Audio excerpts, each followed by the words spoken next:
Would you like to know what the mental health spectrum is? And this is just part one, but this is really about personality disorders, or as I personally like to call them, response patterns, which we'll talk about in this video. Hello, welcome. My name is Jesse. This is my channel, Open Source Owners, where we talk about what if humans had an owner's manual, really talking about mental and physical well-being and health. All right, so let's get into it. This is an interesting one. If you've never heard of the DSM, the Diagnostical and Statistical Manual, in the mental health space, that is the way that people like work with insurances and how we get treatments and stuff, and what therapists use to understand pathologies of the human psyche. And it used to be a very slim volume, and it's like exploded. So let's use the DSM as a sort of a springboard to understand the people that you interact with, your own personality a little bit better, and what can fit on the mental health spectrum. And I do not mean to pathologize human behavior. I'm not a fan of that, and I think in some ways psychiatry and psychology has overly emphasized pathologizing normal, aspects of the human experience, which fits on a spectrum. Everybody's different. Everybody has different presentations and interpretations of reality and whatnot.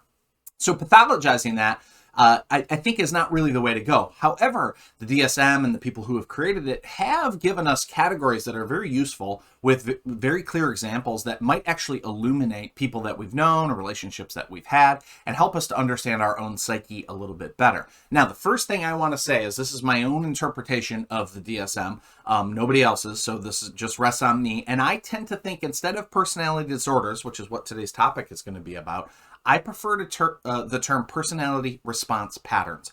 And as we shall see, I believe most of mental health pathologies can be linked back to attachment. You can watch the video on attachment. I'll try to link to it up here. There's a two-part video on attachment so that you can understand the attachment system and the attachment process a little bit better. It is my belief that not just the attachment system, but primarily the attachment system undergirds most later adult versions of mental health disorders, right? And so disorder doesn't really cover it. Really what it is it's a child's developmental response pattern, a pattern they developed of responding to a world that was in some way, shape, or form threatening or unsafe for them. So they developed these response patterns that then later as adults we then call oh, you have a mood disorder or a personality disorder. This is not the only origin of things like mental health struggles, okay? So I'm not trying to say that, but what I do want to say is let's begin to link a lot of these disorders or diagnoses that we might receive to something that's more foundational. And the attachment model is one, but there's also a biological model, which we're not going to talk about now. Just basic biological functioning can lead to pathologies and mood disorders or anxiety disorders, as we shall talk about in further videos on this channel. Okay, so without further ado, let's get into it. There are three types of personality disorders, and the DSM has stopped using these cluster models. But in the community of therapists, we still talk about them this way. This is a helpful way to chunk the types of personality disorders. So cluster A is considered odd or eccentric behavior, and there are three types of those: schizoid, and we'll talk about each of these in turn, schizotypal, and then paranoid. So those are the three types of cluster A personality disorders.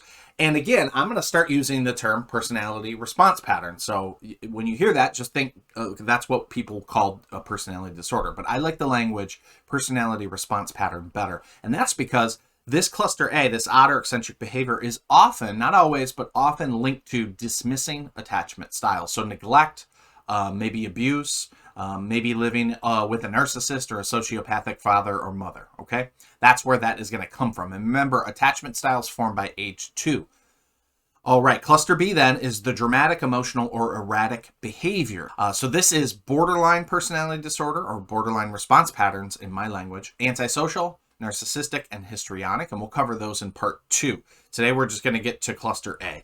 And this is linked with disorganized attachment style. So if you understand a disorganized attachment style, you understand essentially these folks were living under chaos, violence, abuse, and neglect. Very unstable environment to raise a child's psyche in, and by age 2, this child had learned that this world that they were born into was very dangerous and caused threats in all directions. Even love and connection often was weaponized in their early childhood, and therefore they later as adults developed these borderline antisocial, narcissistic, or histrionic traits. Okay, and the last one is cluster C. These are fearful or anxious behaviors. Okay, and the three forms are obsessive compulsive, dependent, and avoidant, and we'll talk about that later on in part 3. And these are linked with anxious attachment style. So the anxious attachment style tends to be more toward not trusting their own self and sort of needing other people to sort of like assuage them or make their life feel more comfortable. And that might result in OCD type behaviors and that type of thing. And we'll talk about that later.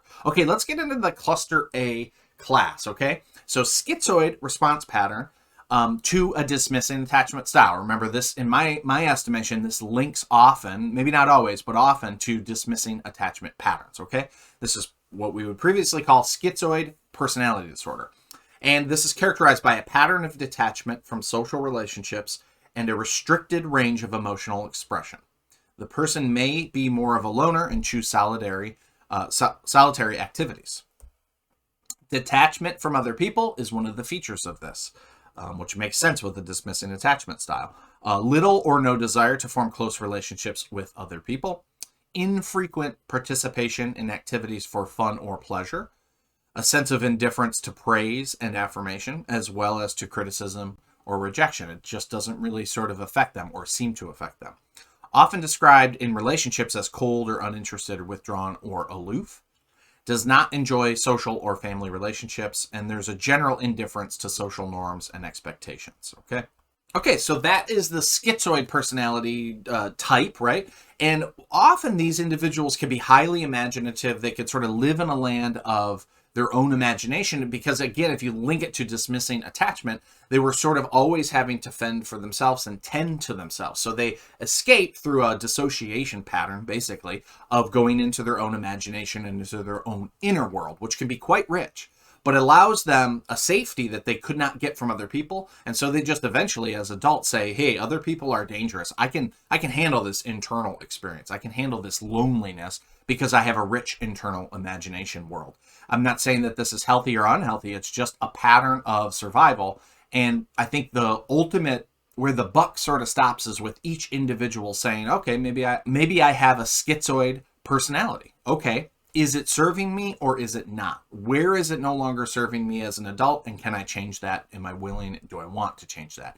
That's the key. Not to pathologize you as being some freak that, you're broken and you're not a normal human being. But that schizoid affect and that schizoid behavior that you developed saved your life. I mean, literally, as a child, you thought that saved your life, those responses, right?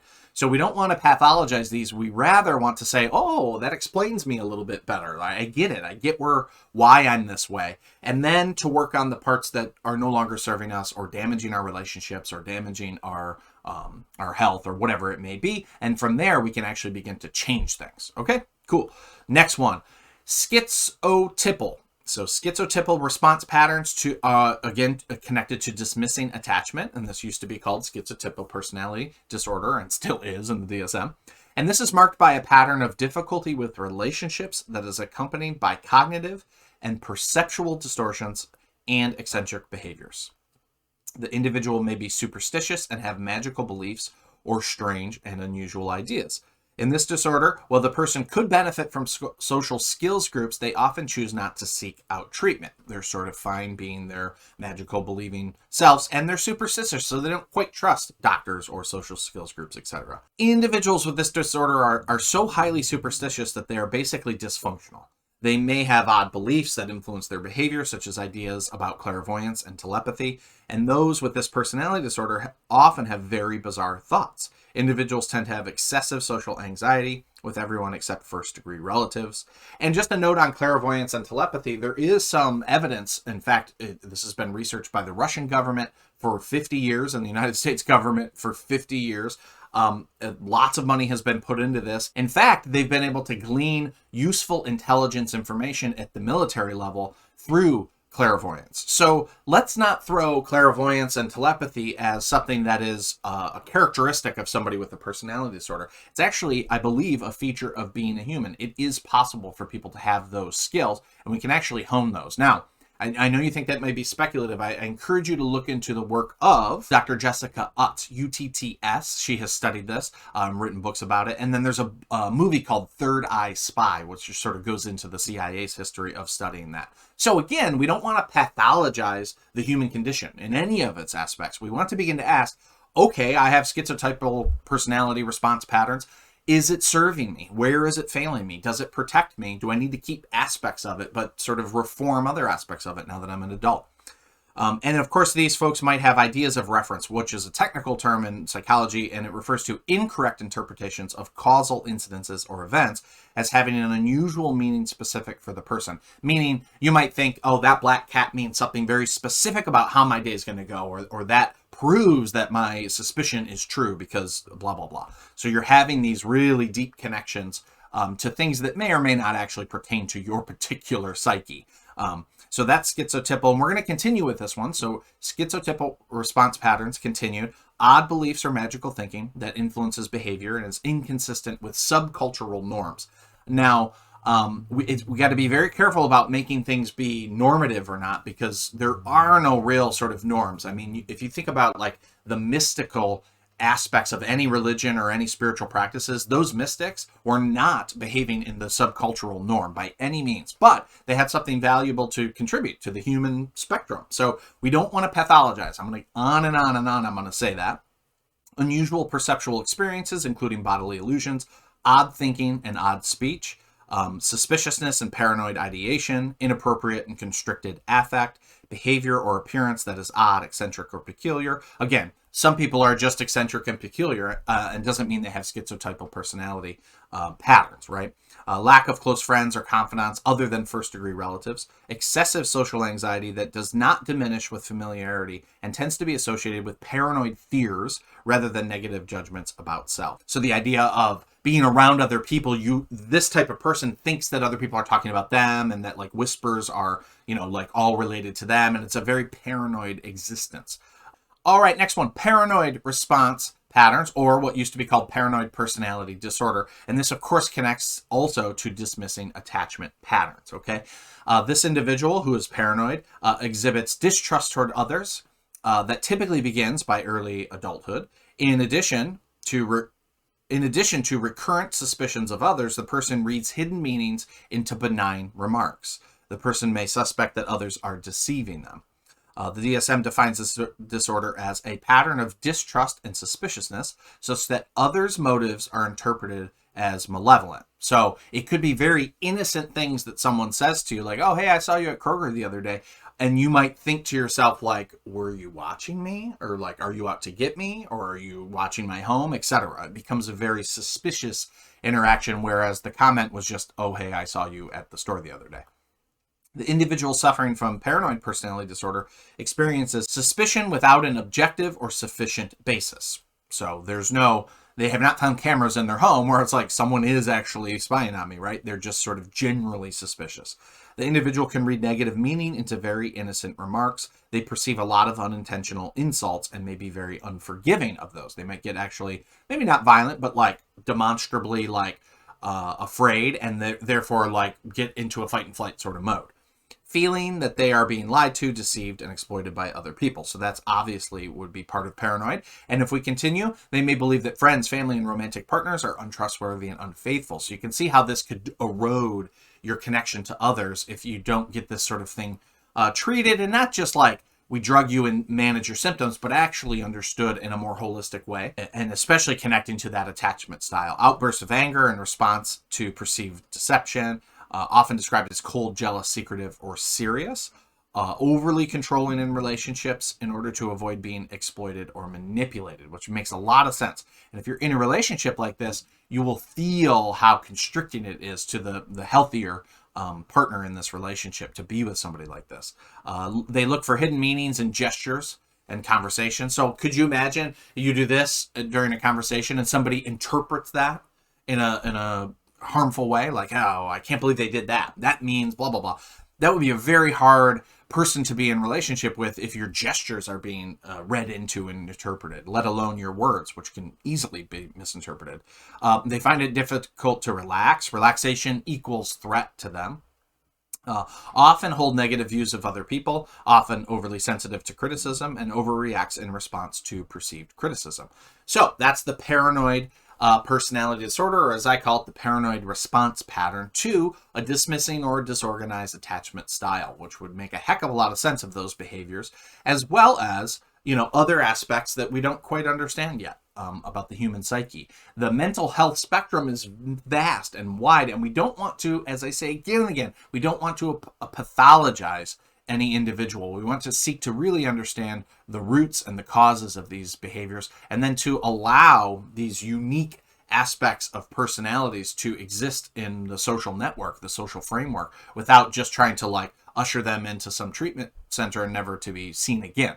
At least that's my understanding. So I hope you share that with me, and I hope you found that interesting. There's going to be several parts to this one because we want to go through all the personality disorders, the mood disorders, and the anxiety disorders, just so we have a sense of the mental landscape that we're involved in. And again, hopefully this will elucidate some of the relationships that maybe you've experienced in your life that have been particularly confusing to you. Well, often they make a lot more sense when you can understand attachment, trauma, but then also how the DSM characterizes these types of personality response patterns. And that's why I like the DSM. It gives us clear buckets. Now, do people always fall into clear buckets? No, people defy categorization. They will often mix things together. But there are patterns that we can learn to read and interpret and then make sense of the world with. So hopefully that has done some of this for you. If you'd like the literal handouts of this, you can download this free 60-page ebook, The Owner's Manual Part 2, where the slides that you're seeing here are in that book. So if you want a written version of this, download that. All you got to do is click the link below. It'll come right to your email. It's free. It's my gift to you. Thanks for watching this video so far.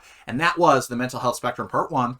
Personality disorders or personality response patterns, and we will keep going with personality response patterns as we get to cluster B and C in parts 2 and 3. I hope to see you there. If you made it this far, like the video, comment, subscribe. In particular, go ahead and comment. Let me know if any of this resonates in your life, if you've had experiences along this spectrum. I would love to hear what you think and what your thoughts are, and I'll read every single one and comment to all that I can. All right, thanks everybody for watching this far. We'll see you in the next video. Take care. Bye-bye.